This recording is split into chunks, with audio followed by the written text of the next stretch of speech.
Field এবং armature control পদ্ধতি দ্বারা ডিসি মোটরগুলির গতি নিয়ন্ত্রণের সেশনে আপনার স্বাগত।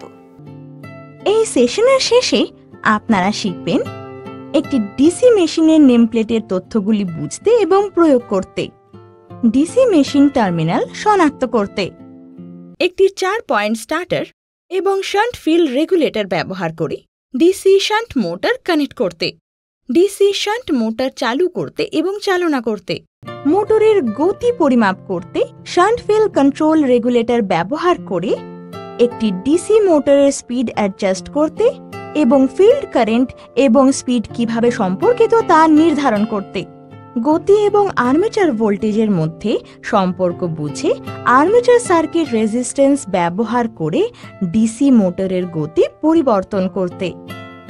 একটি 3 পয়েন্ট স্টার্টারে নো ভোল্ট রিলিজ কয়েলটি শান্ট ফিল্ড সার্কিটের সাথে সিরিজে কানেক্ট থাকে, যাতে এটি শান্ট ফিল্ড কারেন্ট বহন করতে পারে।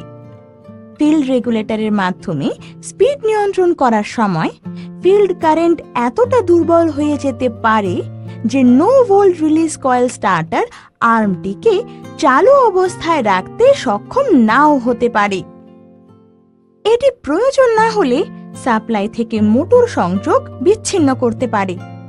4 পয়েন্ট স্টার্টার এই অসুবিধাটা কাটিয়ে উঠেছে। একটি 4 পয়েন্ট স্টার্টারে নো ভোল্ট রিলিজ কয়েল একটি প্রোটেক্টিভ রেজিস্ট্যান্সের মাধ্যমে সরাসরি সাপ্লাই লাইন জুড়ে কানেক্ট থাকে। পাশের চিত্রটি একটি শান্ট মোটরের একটি 4 পয়েন্ট স্টার্টারের পরিকল্পিত চিত্র দেখায়। এখন no volt release coil circuit shunt field circuit থেকে স্বাধীন। অতএব নো ভোল্ট রিলিজ কয়েলের অপারেশনকে প্রভাবিত না করেই সঠিক স্পিড নিয়ন্ত্রণ করা যেতে পারে। একটি 3 পয়েন্ট স্টার্টার এবং একটি 4 পয়েন্ট স্টার্টারের মধ্যে একমাত্র পার্থক্য হল no volt release coil connect করার পদ্ধতি। মাল্টিমিটার ব্যবহার করে ডিসি মেশিনের টার্মিনাল শনাক্ত করা। রেজিস্ট্যান্স মোডে মাল্টিমিটার সুইচ সিলেক্ট করুন। 4টি টার্মিনালের মধ্যে যে কোনো টার্মিনালে প্রোব 1 কানেক্ট করুন। আরেকটি প্রোব 2 এর সাথে বাকি 3টি টার্মিনাল কানেক্ট করুন। যখন মিটার এটিকে রিড করবে তখন উভয় টার্মিনালকে একটি ওয়াইন্ডিং হিসাবে চিহ্নিত করবে। একইভাবে আরেকটি ওয়াইন্ডিংও চিহ্নিত করা হয়। উভয় ওয়াইন্ডিং রেজিস্ট্যান্স পর্যবেক্ষণ করে অন্য ওয়াইন্ডিং এর তুলনায় যে ওয়াইন্ডিং বেশি রেজিস্ট্যান্স দেখায় সেই টার্মিনালগুলিকে ফিল্ড টার্মিনাল হিসাবে চিহ্নিত করা হয় এবং F1 এবং F2 হিসাবে নাম দেওয়া হয়। আর বাকিগুলো হলো আর্মেচার ওয়াইন্ডিং, তাদেরকে A1 এবং A2 হিসাবে চিহ্নিত করা হয়। টার্মিনাল বক্সে আর্মেচার ফিল্ডের মতো motor ওয়াইন্ডিংগুলিও A1, A2, F1, F2 হিসাবে চিহ্নিত করা হয়েছে। ছবিতে দেখানো অনুযায়ী সংশ্লিষ্ট টার্মিনালগুলি কানেক্ট করুন। ছবিতে দেখানো অনুযায়ী ডিপিএসটি সুইচটি চালু করুন এবং মোটর ঘুরতে শুরু করবে। ট্যাকোমিটারের সাহায্যে মোটরের স্পিড পরিমাপ করা যায়। ডিসি মোটরের গতি কাট in, cut out, variable register ব্যবহারের ফলে বিভিন্ন হতে পারে, তাই ফিল্ড কারেন্ট নোট করুন। রিডিং অনুযায়ী ফিল্ড কারেন্ট এবং গতির মধ্যে সম্পর্ক গ্রাফের মাধ্যমে নোট করুন। 4 পয়েন্ট স্টার্টার ব্যবহার করে চিত্র অনুযায়ী কানেক্ট করুন এবং সঠিক রেটযুক্ত কম্পোনেন্ট যেমন rheostat, ammeter, voltmeter, DPST switch এবং ফিউজ বেছে নিন। এই কম্পোনেন্টের মান ডিসি শান্ট মোটর স্পেসিফিকেশনের ওপর নির্ভর করে। স্পিড, ফিল্ড কারেন্ট এবং ভোল্টেজ পরিমাপ করতে হবে। ধীরে ধীরে ফিল্ড কন্ট্রোল রেজিস্ট্যান্স বাড়িয়ে স্বয়ংক্রিয়ভাবে এবং ফিল্ড কারেন্ট কমিয়ে মান রেকর্ড করুন। বিভিন্ন স্পিডে রিডিং নিন এবং মানগুলি নোট করুন। ডিসি মোটরের পাওয়ার সাপ্লাই বন্ধ করুন।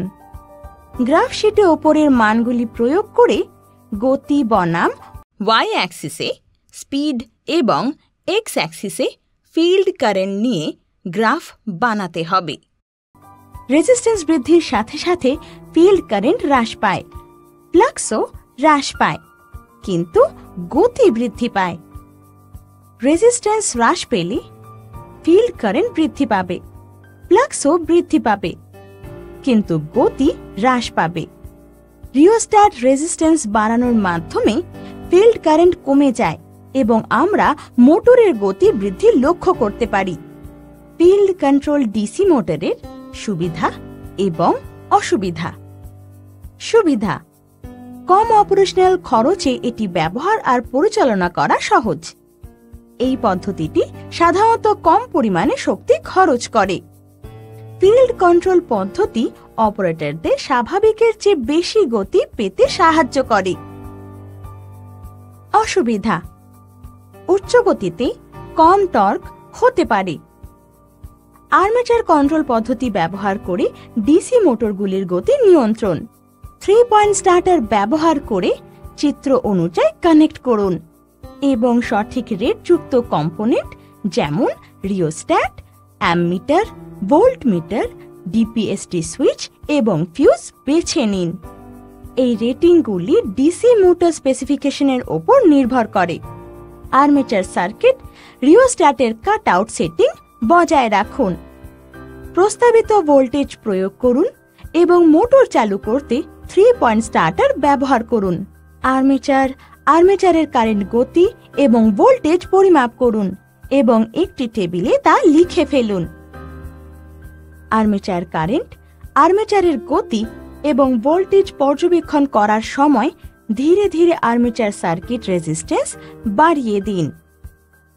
প্রতিটি বিকল্প পুনরাবৃত্তির জন্য একটি টেবিলে মানগুলি নোট করুন।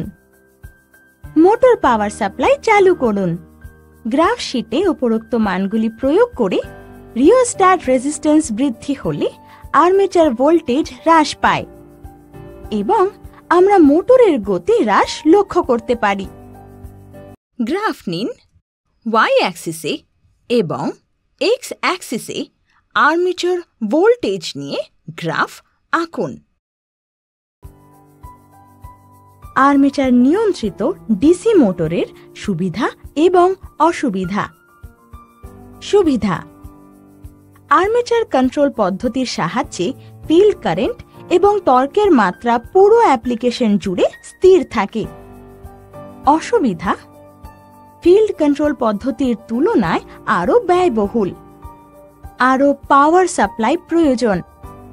সংকলন: এই সেশনে আমরা বুঝতে পেরেছি ডিসি মেশিনের নেম প্লেটের তথ্য কিভাবে বোঝা যায় এবং প্রয়োগ করতে হয়, কিভাবে ডিসি মেশিন টার্মিনাল শনাক্ত করতে হয়, একটি 4 পয়েন্ট স্টার্টার এবং শান্ট ফিল্ড রেগুলেটর ব্যবহার করে কিভাবে ডিসি শান্ট মোটর কানেক্ট করতে হয়, কিভাবে চালু এবং চালনা করতে হয় ডিসি শান্ট মোটর, কিভাবে মোটরের গতি পরিমাপ করতে হয়, কিভাবে শান্ট ফিল্ড কন্ট্রোল রেগুলেটর ব্যবহার করে একটি ডিসি মোটরের গতি সামঞ্জস্য করা এবং ফিল্ড কারেন্ট এবং গতি কিভাবে সম্পর্কিত তা নির্ধারণ করতে হয়, কিভাবে গতি এবং আর্মেচার ভোল্টেজের মধ্যে সম্পর্ক নির্ধারণ করতে আর্মেচার সার্কিট রেজিস্ট্যান্স ব্যবহার করে ডিসি মোটরের গতি পরিবর্তন করতে হয়।